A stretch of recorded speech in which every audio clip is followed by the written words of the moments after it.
जब देवकी और वसुदेव का विवाह संपन्न हुआ तो एक आकाशवाणी हुई। इस आकाशवाणी ने कहा था कि देवकी के गर्भ से जन्म लेने वाली 8वीं संतान कंस का वध करेगी। इस बात की जानकारी होते ही कंस ने दोनों को मथुरा के बंदीगृह में कैद कर दिया। इस बंदीगृह में कंस ने देवकी और वसुदेव की 7 संतानों का बारी बारी से वध कर दिया, लेकिन 8वीं संतान के रूप में जब श्री कृष्ण का जन्म हुआ तो भगवान की माया से वसुदेव ने कृष्ण को यशोदा के घर पहुंचा दिया। लेकिन यह बात अधिक दिनों तक छिप न सकी। कंस को मालूम पड़ गया कि देवकी की 8वीं संतान का जन्म हो चुका है और वह गोकुल में है। इसके बाद कंस ने कई राक्षसों को कृष्ण की हत्या करने के लिए भेजे, लेकिन कृष्ण ने कान्हा के रूप में इन सभी राक्षसों का वध कर दिया। बाल रूप में ही भगवान कृष्ण ने 8 असुरों को दिखा दिया था यमलोक का रास्ता। कौन कौन है वह असुर? नंबर 1, पुतना का वध। भगवान कृष्ण ने सबसे पहले पुतना का वध किया। पुतना श्री कृष्ण को स्तनपान के जरिए विष देकर मार देना चाहती थी।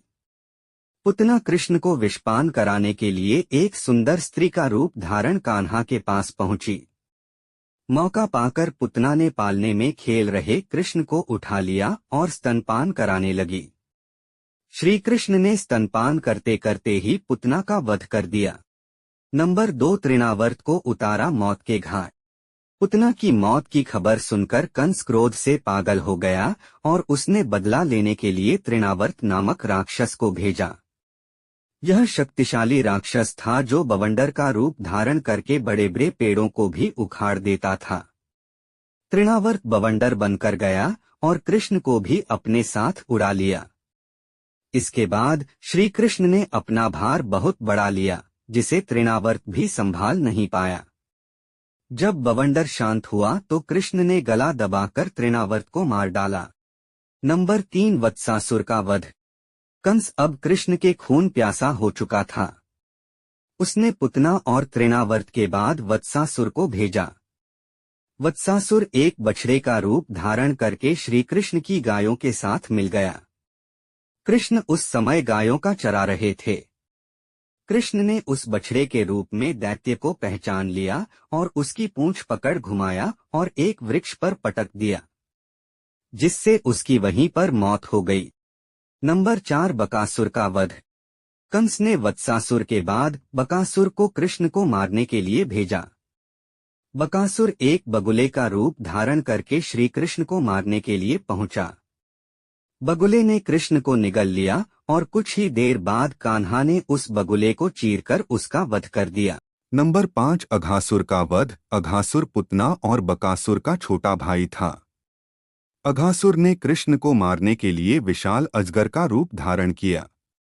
इसी रूप में अघासुर अपना मुंह खोलकर रास्ते में ऐसे बन गया जैसे कोई गुफा हो। उस समय श्री कृष्ण और सभी बालक वहां खेल रहे थे। एक बड़ी गुफा देखकर सभी बालकों ने उसमें प्रवेश किया। मौका पाकर अघासुर ने अपना मुंह बंद कर लिया। जब सभी को अपने प्राणों पर संकट नजर आया तो श्री कृष्ण से सबको बचाने की प्रार्थना करने लगे। तभी कृष्ण ने अपना शरीर तेजी से बढ़ाना शुरू कर दिया।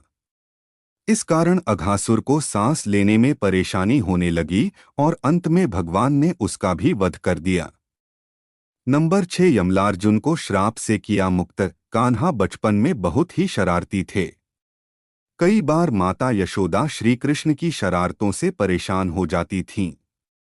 एक बार जब ये अधिक परेशान हो गईं तो उन्होंने कृष्ण को उखल से बांध दिया। जब माता यशोदा घर के दूसरों कामों में व्यस्त हो गई तब कृष्ण उखल को ही खींचने लगे। वहां आंगन में 2 बड़े बड़े वृक्ष भी लगे हुए थे। कृष्ण ने उन दोनों वृक्षों के बीच में उखल फंसा दिया और जोर लगाकर खींच दिया। ऐसा करते ही दोनों वृक्ष जड़ सहित उखड़ गए।